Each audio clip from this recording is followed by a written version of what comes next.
Assalamualaikum warahmatullahi wabarakatuh. Salam jumpa kembali dengan saya Subur Santoso di channel SSMath, channel pembelajaran yang mengedepankan proses. Dan bersama saya kali ini kita akan membahas seri peluang untuk materi kombinasi bagian yang pertama. Namun sebelumnya jangan lupa untuk mensubscribe dan membagikan video ini sehingga dapat membantu pengembangan channel ini ke arah yang lebih baik. Dan tentu saja semoga channel ini selalu memberikan manfaat bagi banyak orang. Baik, kita langsung masuk kepada definisi dari kombinasi. Jadi suatu kombinasi R unsur yang diambil dari N unsur tersedia. Dengan catatan tiap unsur itu berbeda adalah suatu pilihan R unsur tanpa memperhatikan urutannya.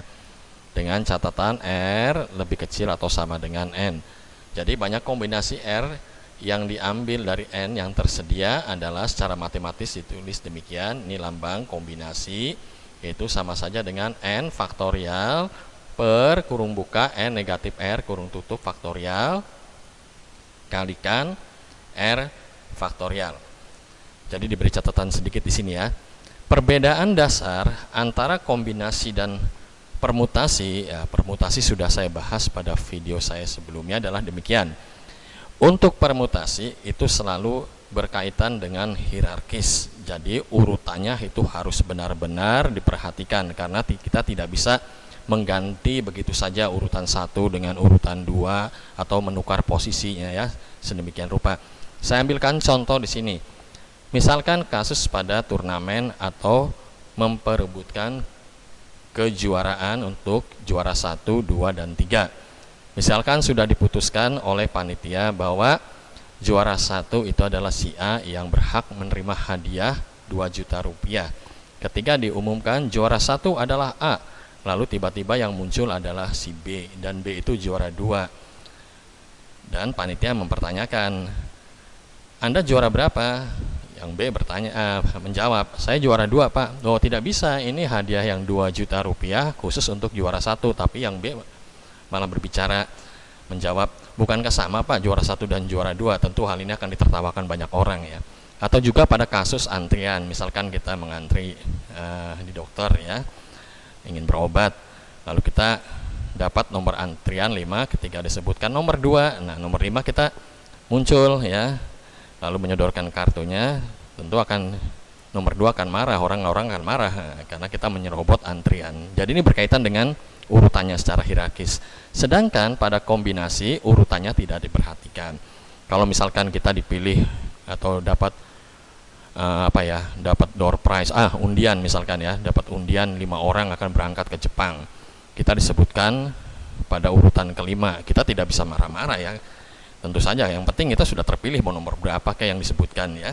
Baik, untuk lebih jelasnya kita masuk ke contoh soal. Nah, ini pada soal 1 disebutkan pada suatu pertemuan yang dihadiri oleh 8 orang delegasi dan setiap orang saling bersalaman untuk memperkenalkan diri. Ada berapa banyak salaman yang terjadi pada pertemuan tersebut?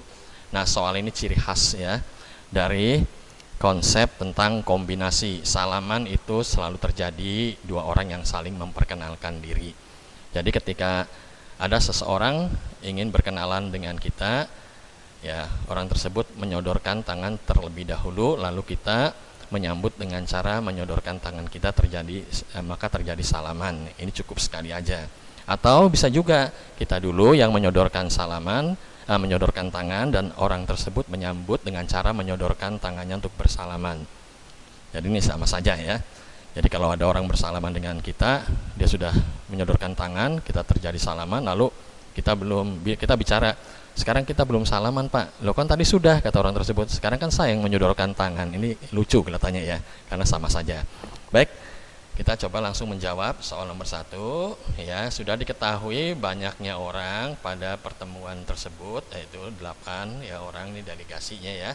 Dan salaman itu selalu melibatkan 2 orang. Tinggal masukkan saja ya ini ya ke konsep atau persamaan untuk kombinasi.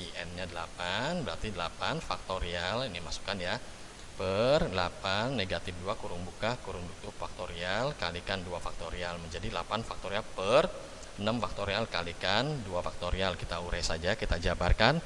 8 faktorial sama saja dengan 8 kali 7 kali 6 faktorial stop sampai dengan 6 faktorial. Sebab di penyebutnya ada 6 faktorial, nggak usah kita beberkan atau kita uraikan terlalu panjang.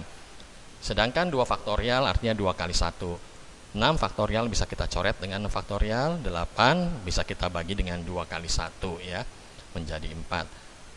Sehingga memberikan hasil 4 kali 7, 28. Jadi banyak kesalahan yang terjadi pada pertemuan itu adalah 28 salaman. Baik, kita lanjut ke soal berikutnya, yaitu contoh soal yang kedua ya. Pada suatu ujian penerimaan mahasiswa baru, seorang calon mahasiswa harus mengerjakan 8 soal dari 10 soal ujian potensial akademik. Tetapi ada catatan di sini ya, atau ada syarat. Soal nomor 1 sampai dengan soal nomor 5 itu wajib untuk dikerjakan. Berapakah banyak pilihan yang dapat diambil oleh calon mahasiswa itu? Baik, kita coba menjawab ya. Pada soal dikatakan bahwa soal yang tersedia itu 10 dan si mahasiswa dapat memilih 8 pilihan. Ini artinya masuk masalah kombinasi, karena yang penting kita bisa menjawab 8 soal tersebut dengan urutan yang berbeda, nggak apa-apa. Kita mau milih soal 10 dulu, soal 9 dulu, soal berapapun juga ya. Yang penting kita memilih 8, saya mahasiswa ini ya maksudnya ya, memilih 8 dari 10 soal yang disediakan. Tetapi pada soal ada catatan bahwa soal nomor 1 sampai dengan soal nomor 5 itu wajib dikerjakan. Sehingga kita tinggal mempunyai pilihan yang ada itu adalah 5. Yang tadinya mahasiswa itu ya, ini bicara mahasiswa sekarang ya. Mahasiswa itu mempunyai 8 pilihan karena dia soal nomor 1 sampai nomor 5 wajib dikerjakan. Mahasiswa tersebut tinggal mempunyai 3 pilihan dari 5 soal yang disediakan. Jadi banyaknya pilihan itu bisa dihitung dengan konsep kombinasi ini ya. N-nya 5 faktorial per 5 negatif 3 faktorial kalikan 3 faktorial menjadi 5 faktorial per 2 faktorial kalikan 3 faktorial. Kita uraikan di sini 5 kali 4 kali 3 cukup, 3 faktorial nggak usah diuraikan sebab ini penyebutnya 3 faktorial, sedangkan 2 faktorial itu 2 kali 1. 3 faktorial bisa kita coret dengan 3 faktorial. 4 bisa kita bagi dengan 2 kali 1, hasilnya 2. Jadi 5 kali 2 ya, 10. Jadi banyak pilihan untuk mengerjakan soal ya yang dilakukan oleh mahasiswa tersebut adalah 10 pilihan. Demikian penjelasan singkat dari saya. Mohon maaf jika dalam penjelasan ada tutur kata maupun teknis penjelasan yang tidak memadai. Terima kasih yang sudah mau mensubscribe video ini. Terima kasih untuk Bandicam. Terima kasih untuk semua orang yang telah menyaksikan video ini. Sampai jumpa di seri berikutnya, kombinasi yang kedua. Akhir kata saya ucapkan Assalamualaikum warahmatullahi wabarakatuh.